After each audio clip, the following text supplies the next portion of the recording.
The historic first Sail GP event in New Zealand is now just 2 weeks away. Set down for the weekend of March 18 and 19 on Lyttleton Harbour off the coast of Christchurch. Racing will take place between approximately 3 p.m. and 4:30 p.m. on both of those days. Sail GP's Chief Commercial Officer and head of the New Zealand event is Karl Budge, who joins us now. Karl, thanks for taking the time. Excitement must be really building with just a couple of weeks to go. Yeah, it is. Thanks, Piney. It's been a long time coming. We obviously had the hiccup with COVID getting off the ground last year. So, mate, we're just so excited to finally bring Sail GP to New Zealand. It's a league that is just flying around the world with our growth at the moment. And so for Kiwis to finally be able to see it in the flesh and come and experience the fastest growing sports league in the world is something we're pretty excited about. All right. Now, there were some doubts about the leg after the weather event in Sydney. It saw that leg truncated. What is the latest you can tell us about the New Zealand leg of Sail GP? Yeah, so we're all set to go. So we were able to confirm last week that the ITM New Zealand Sail Grand Prix will go ahead without any delay or otherwise. So we've confirmed that we will have 8 boats on the start line, which is pretty incredible considering the events we had. And we're pretty optimistic we might get a night as well, which would give us our full fleet. So it's been great to see just how quickly the team's been able to get going with the rebuild, and great news that the ITM New Zealand Sail Grand Prix can go ahead without any issues. Now, I understand that you were in Sydney for the leg there and presumably were caught up in the wild weather. We've seen some footage. I know a lot of our listeners would have seen footage and looked at photos. But what was it like to actually be there? Pretty frightening? Yeah, it was. It was one of those just sort of freak events that came through. I'd just come back off one of the boats watching the action for the day and had such a brilliant day out on the water. I think Saturday just showed why Sail GP is accelerating as quick as it is. The racing was absolutely spectacular. It was dramatic. It was you had near misses, you had near capsizes. Extreme pace. We're getting up to that sort of 93, 94 kilometre an hour mark. It was absolutely staggering. So it was a really sad way to end what had been a brilliant day of racing. And now really pleased that despite the challenges we face, that the Sail GP tech team have done a cracking job that we can carry on the season without any delay. Yeah, I know you can't drill too much down into it, but everyone will have a boat, either their original boat or a new boat for the Christchurch leg. Is that how it works? Yeah, that's right, mate. So we'll have, as I confirmed, to have 8 boats and looking pretty good to have a ninth as well. So which would give us that full fleet. So incredible work by the Sail GP Technologies team to. I'm sure there's been some very busy hours and some stressful times there over the last couple of weeks. But incredible that we're going to be able to go ahead as always was planned. In just a few weeks' time. I know this is all about the entire fleet of 8 and let's hope 9 different boats, but if we look at the New Zealand team and they've been effusive in their anticipation for having the chance to race at home. I guess you look at the leaderboard, see them up there near the top. It's turned out okay in terms of a storyline, hasn't it?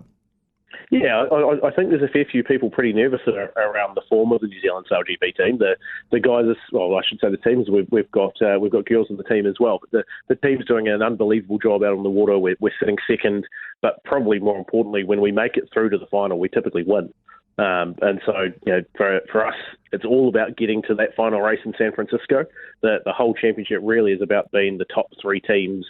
The top 3 teams from the season go to a winner-take-all race in San Francisco to decide the championship. And when we've won 4 of the 5 finals we've been in, if we get to that final race, then I suggest we probably start as favourites. So it's exciting times, and there's probably a few nerves now. It'll be interesting to see how the Aussies treat Christchurch. Do they want to try and keep us out of a point scoring position, or are they going to turn up and try and win the regatta themselves? So there'll be a few interesting subplots, I think, come the event. As head of the New Zealand event, obviously what happens on the water is I guess the climax to it. But how big a logistical exercise, Karl, is getting everything ready for the weekend of March 18-19? Yeah, she's a pretty big setup. It's we're very much like a Formula One show. It comes in, it's all temporary setup. So we turn up with the best part of 400 staff and 110 shipping containers, and they all get modified into a whole event precinct with all of our team bases and the big wing tents, etc. We've got a 4,000 seat grandstand that's been erected along it's actually up now, up along the waterfront there along the promenade. We've got private villas, hospitality villas being built. It is a big beast, but when we see the sold out sign dusted off after the first 24 hours of our ticket sales window, it makes that setup all worthwhile. It's been amazing just to see how passionate and excited Kiwis are about this event coming to town. Yeah, I noticed that and how quickly the tickets sold. And I've got written down here, this is a pretty hot ticket. That's probably understating the case. Was it a surprise to you or not that there was such high interest? We're always really confident. Sailing's a big part of the sporting makeup of Kiwis. But I think also we've just seen, we've set a new record each of the last 3 events for sailing broadcast audiences in the US. We broke the record 3 events ago, and then we've broken our own record across the last 2 events. And so, the growth of this league has been incredible. We have been described as the fastest growing sports league in the world. I'm not surprised. When you sort of merge the drama and the sub-stories of something like an F1 and throw that on water without brakes or airbags, I guess it does make a pretty compelling narrative, and that's ultimately what LGP delivers.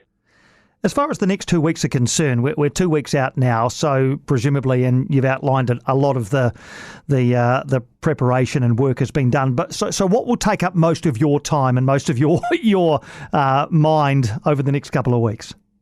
Yeah, I guess it's just about putting the details in place now and making sure that all those finishing touches come together. You don't know these things until it's built. It's a brand new build, so much of it you're discovering for the first time, and there's only so much you can pick up off maps and sketches and drawings. So now that we're actually in the venue setting the whole thing up, it certainly starts having some modifications that need to be made. But for us now, it's just putting those final touches. We've had 2 years of planning, so we just can't wait to get those doors open and show off something we're pretty proud of. Absolutely. And what's the situation, Karl, with this event in an ongoing sense? How many more years is it guaranteed here in New Zealand? What's the situation there? Yeah, we're really committed to New Zealand, Piney. It's something that, in many ways, this is a league that's grown out of New Zealand. If you think that, this is the brainchild really of Sir Russell Cootes. All of the boats are built here in New Zealand, so we're a one design boat. They're 100% identical, and every one of those is built here in Warkworth. And so there's lots here that sort of, it is our, in a lot of ways, a spiritual home, I guess. So we've signed a 4-year deal. There'll be an event here for at least the next 4 years, alternating between Christchurch and Auckland. So we're kicking off with the ITM New Zealand Sail Grand Prix in Lyttleton. We then move up to Auckland for season 4.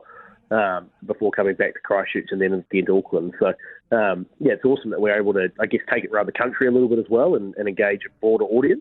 But, we've got a New Zealand team, we've got a New Zealand event, we've got a New Zealand CEO, and our entire production facilities based here. So it's certainly one that we're pretty committed to for some time yet. Outstanding. Just can't wait. The next 2 weeks can't go quickly enough to get Sail GP at Lyttleton Harbour on March 18, 19. All the best for the next 2 weeks, Karl. I know you'll be working every hour God sends, and all the best for the event. We'll be keeping very close eyes on it. Thanks for taking the time for a chat. Yeah, you're all right, mate. Much appreciated.